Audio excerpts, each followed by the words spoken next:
तुम to my channel. मैं कमरे में बिस्तर पर लेट गई। ठंडी हवा चल रही थी, इसलिए मुझे कब नींद आ गई मुझे खुद भी मालूम ना हुआ। अचानक मेरी आंख खुली तो देखा कि मेरे ससुर जी मेरे बहुत करीब खड़े थे।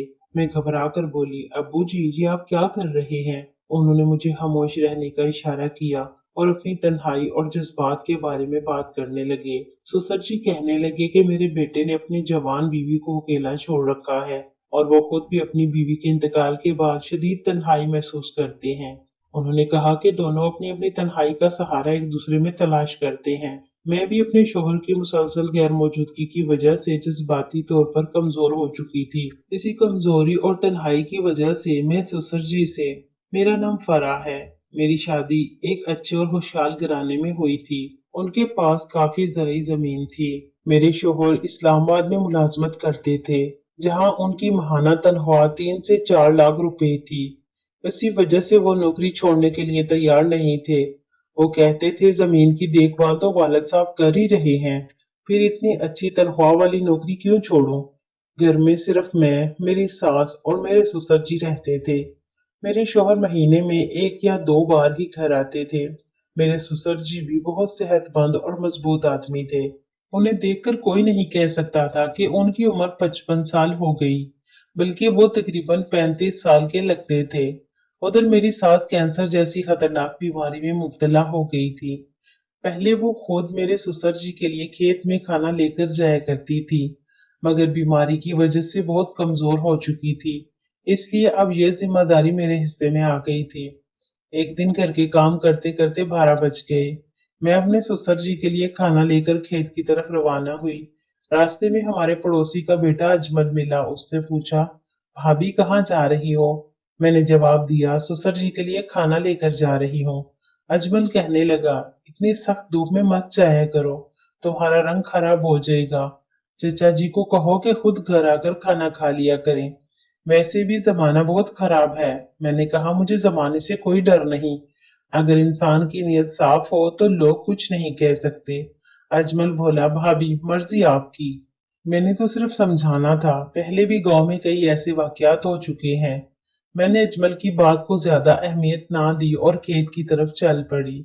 जब मैं खेत में पहुंची तो गन्ने के खेत की तरफ से किसी की आवाज सुनाई दी, जैसे कोई मुझे पुकार रहा हो, मगर मैंने उस पर भी तवज्जो ना दी और सीधी अपने ससुर जी के पास चली गई। मैंने उन्हें खाना पेश किया और ससुर जी खाना खाने लगे। खाने के बाद उनकी आदत थी कि तकरीबन आधा घंटा आराम जरूर करते थे। मैं भी वहीं बैठ गई, क्योंकि सर्द धूप में पैदल चलकर आई थी और काफी थक गई थी। खेत में उनका कमरा बहुत अच्छी तरह बनाया गया था। अंदर बिस्तर, फर्श और पंखा मौजूद था। वो आम खेत का कमरा नहीं, बल्कि एक आरामदेह बैठक मालूम होता था। मेरे ससुर जी आराम करने के लिए लेट गए, कुछ देर बाद उठे और बाहर वजू या जरूरत के लिए गए। मैंने एहतरामन अपना चेहरा दूसरी तरफ कर लिया। वापस आकर उन्होंने कहा, बाहर बहुत गर्मी है, अंदर आ जाओ, पंखे के नीचे बैठ जाओ, तुम्हारा पसीना भी खुश्क हो जाएगा। मैं भी अंदर चली गई। ससुर जी एक तरफ बैठ गए और मैं दूसरी तरफ जाकर बैठ गई। जब मैं अंदर बैठी तो महसूस हुआ कि मेरे ससुर जी मुसलसल मेरी तरफ देख रहे हैं, जैसे वो कुछ कहना चाहते हो। कुछ देर बाद मैं उठी, खड़ी हुई और कहा, अब्बू जी, अब मैं घर जा रही हूँ। घर के भी काफी काम बाकी हैं और अब मेरा पसीना भी खुश्क हो गया है। मैं घर वापस आ गई। घर पहुंची तो देखा कि मेरी सास इस दुनिया से रुखसत हो चुकी थी। मैंने उन्हें बार बार आवाज दी, मगर वो ना उठी। मैं जोर जोर से रोने लगी। शोर सुनकर मोहल्ले वाले और रिश्तेदार भी जमा हो गए। मेरे ससुर जी को भी खेत में इत्तला दे दी गई और मैंने अपने शोहर को भी फोन किया। उन्होंने कहा कि उन्हें आने में कुछ वक्त लगेगा। वो अगले दिन घर पहुंचे। दूसरे दिन हमने मेरी सास की आखिरी रसूमात अदा की। मेरे शोहर ताज़ियती इज्तिमा तक छुट्टी पर रहे, फिर दोबारा अपनी मुलाजमत पर वापस चले गए। अब घर में सिर्फ मैं और मेरे ससुर जी रह गए थे। एक दिन मुझे बुखार हो गया। मेरे ससुर जी ने कहा, मैं घर पर रहता हूँ, तुम शहर जाकर अच्छी दवा ले आना, क्योंकि घर का सारा काम तुम अकेली ही संभालती हो। बुखार की वजह से मेरा नहाने का दिल नहीं था। मैं अपने कमरे में कपड़े बदलने चली गई। मुझे एहसास ही ना हुआ कि मेरे ससुर जी कब कमरे में आ गए। मुझे मालूम नहीं कि वो गलती से आए थे या उन्हें मालूम था कि मैं कपड़े बदल रही हूँ। उन्होंने मुझे ऐसी हालत में देख लिया। मैं उन्हें देखकर घबरा गई और फौरन कपड़ा उठाकर खुद को ढांप लिया। मेरे ससुर जी ने कहा, मुझसे गलती हो गई, लेकिन वो चंद लम्हों तक मेरी तरफ देखते रहे, फिर वहां से चले गए। मैं दिल ही दिल में बहुत शर्मिंदा थी और यही सोच रही थी कि अब मैं अपने ससुर जी का सामना कैसे करूंगी, क्योंकि वो मुझे इस हालत में देख चुके थे। बाद में उन्होंने कहा, बेटी जो हुआ उसे भूल जाओ, मुझसे वाकई गलती हो गई थी। मैंने भी सोचा कि शायद वाकई ये एक हादसाती गलती थी, इसलिए इस बात को दिल से निकाल देना ही बेहतर है। मैंने सोचा कि शायद बेचारे अब्बू जी गलती से कमरे में आ गए थे। फिर मैं शहर दवा लेने चली गई। जब मैं दवा लेकर वापस आई तो मेरे ससुर जी ने मेरे लिए चाय बना रखी थी। उन्होंने कहा, बेटी तुम आराम करो, मैं खुद ही काम कर लूंगा। मेरे दिल में ख्याल आया कि मैं तो बिला वजह उनके बारे में गलत सोच रही थी, लेकिन मुझे ये मालूम नहीं था उनके दिल में क्या चल रहा है। अगले दिन वो फिर खेत चले गए। जाते हुए कहने लगे, बेटी आज मुझे बहुत भूख नहीं है, खाना बाद में खेत में ही दे जाना। मैंने कहा, ठीक है अब्बू जी। कुछ देर बाद मैंने खाना तैयार किया और खेत की तरफ चल पड़ी। रास्ते में फिर वही पड़ोसी लड़का अजमल मिला।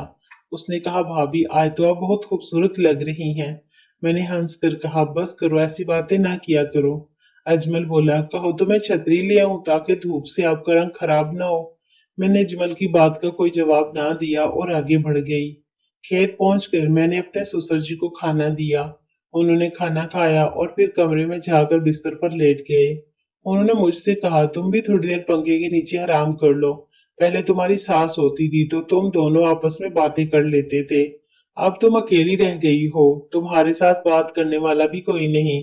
मेरा बेटा भी कभी कभार ही आता है। ये कहकर ससुर जी पानी लगाने चले गए और मैं भी कमरे में बिस्तर पर लेट गई। ठंडी हवा चल रही थी, इसलिए मुझे कब नींद आ गई मुझे खुद भी मालूम ना हुआ। अचानक मेरी आंख खुली तो देखा कि मेरे ससुर जी मेरे बहुत करीब खड़े थे। मैं घबरा कर बोली, अब्बू जी ये आप क्या कर रहे हैं? उन्होंने मुझे खामोश रहने का इशारा किया और अपनी तन्हाई और जज्बात के बारे में बात करने लगे। ससुर जी कहने लगे कि उनके बेटे ने अपनी जवान बीवी को अकेला छोड़ रखा है और वो खुद भी अपनी बीवी के इंतकाल के बाद शदीद तन्हाई महसूस करते हैं। उन्होंने कहा कि दोनों अपनी अपनी तन्हाई का सहारा एक दूसरे में तलाश कर सकते हैं। मैं भी अपने शोहर की मुसलसल गैर मौजूदगी की वजह से जज्बाती तौर पर कमजोर हो चुकी थी। मुझे महसूस होता था कि मेरे शोहर की पूरी तवज्जो सिर्फ अपनी मुलाजमत और पैसे कमाने पर है, जबकि मेरी जज्बाती जरूरियात को मेरा शोहर नजरअंदाज कर देता है। उसी कमजोरी और तन्हाई के आलम में हम दोनों के दरमियान एक ऐसा ताल्लुक कायम हो गया जो नहीं होना चाहिए था। उसके बाद मैं घर वापस आ गई। तकरीबन 1 घंटे बाद मेरे ससुर जी भी घर आ गए। घर में उस वक्त हम दोनों ही थे, इसलिए किसी के आने जाने का खौफ भी नहीं था। मैं बावर्ची खाने में दोपहर की चाय बना रही थी कि ससुर जी मेरे पास आए और मुझसे बेतकल्लुफी से बात करने लगे। फिर उन्होंने मुझे अपने साथ कमरे में चलने को कहा और उस दिन के बाद हमारे दरमियान यह ताल्लुक मजीद गहरा होता चला गया। उसके बाद हमारे दरमियान यह ताल्लुक बार बार कायम होने लगा। रफ्ता रफ्ता ये हमारी आदत बन गई, रात के वक्त भी और दिन में भी। जब मैं खाना लेकर खेत जाती तो हम एक दूसरे के साथ वक्त गुजारते। हमें अंदाजा ही नहीं था कि हमारे पड़ोसी का लड़का अजमल छुप कर हमें देख रहा है। खेत वाले कमरे में एक छोटी सी खिड़की थी जिससे उसने हमारी तस्वीर और वीडियोस बना ली। मुझे इस बात का बिल्कुल भी इल्म नहीं था। कभी कभी मेरे दिल में ख्याल आता कि मुझे ये सब नहीं करना चाहिए, लेकिन फिर सोचती कि अब जो हो चुका है उसे बदला नहीं जा सकता। आहिस्ता आहिस्ता हमारे दरमियान ऐसा ताल्लुक बन गया, हम मियाँ बीवी जैसा समझने लगे थे। एक दिन मैं अपने कमरे में आराम करने गई तो मेरे ससुर जी ने दरवाजा खटखटाया। दरवाजा बंद ना होने की वजह से खुल गया और वो अंदर आ गए। उस दिन भी हमारे दरमियान वही ताल्लुक कायम हुआ। अगले दिन जब मेरे ससुर जी खेत चले गए तो अजमल हमारे घर आ गया। अजमल ने मुझे आवाज दी। मैंने अजमल को अंदर बुलाया तो अजमल ने अपना मोबाइल निकाला और वो वीडियोस दिखाई जो अजमल ने खुफिया तौर पर बनाई थी। वो वीडियोस देखकर मेरे होश उड़ गए। मैंने हैरानी से पूछा, ये तुमने कब बनाई? अजमल ने कहा, अगर तुमने मेरी बात ना मानी तो मैं ये सब इंटरनेट पर डाल दूंगा। मैंने बहुत मिन्नत समाजत की कि ऐसा ना करे और ये बात हमारे दरमियान ही रहे।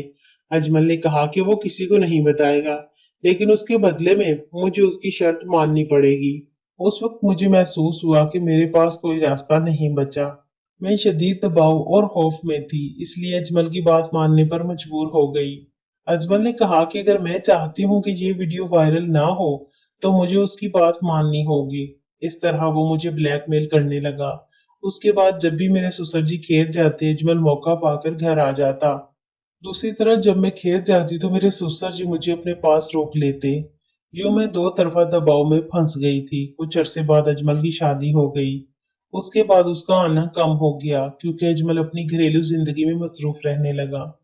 लेकिन मेरे ससुर जी का रवैया नहीं बदला और मैं उसी सूरत हाल में फंसी रही। मेरे शोहर मेरी बात कम ही सुनते थे। उनकी पूरी तवज्जो सिर्फ अपने काम पर होती थी। मैं अपने मैके भी नहीं जा सकती थी क्योंकि वहां मेरे वालिदैन नहीं रहे थे और मेरे भाई और भाभी भी मेरा ज्यादा ख्याल नहीं रखते थे। मेरी बात सुनने वाला कोई नहीं था। इसी वजह से मेरे ससुर जी मेरी मजबूरी का फायदा उठाते रहे। एक दिन मुझे मालूम हुआ कि मेरे शोहर ने बाहर किसी दूसरी औरत से भी ताल्लुक कायम कर रखा है। ये जानकर मुझे बहुत सदमा पहुंचा। मैंने ये बात अपने ससुर जी को बताई। उन्होंने कहा कि वो अपनी सारी जमीन मेरे नाम कर देंगे, बस मैं उनका साथ देती रहूं। अपने शौहर की बेवफाई से दुखी होकर मैंने उनकी बात मान ली। आज मेरी शादी को तकरीबन 18 साल हो चुके हैं। मेरी कोई औलाद नहीं है। मेरी जिंदगी बहुत से तल्ख तजुर्बात से गुजरी है और मैं खुद को तन्हा महसूस करती हूँ। आपको ये कहानी कैसी लगी? अपनी राय का इजहार कमेंट्स बॉक्स में जरूर करें। मजीद अच्छी अच्छी कहानियों के लिए मेरे चैनल को लाजमी सब्सक्राइब कर लें। शुक्रिया।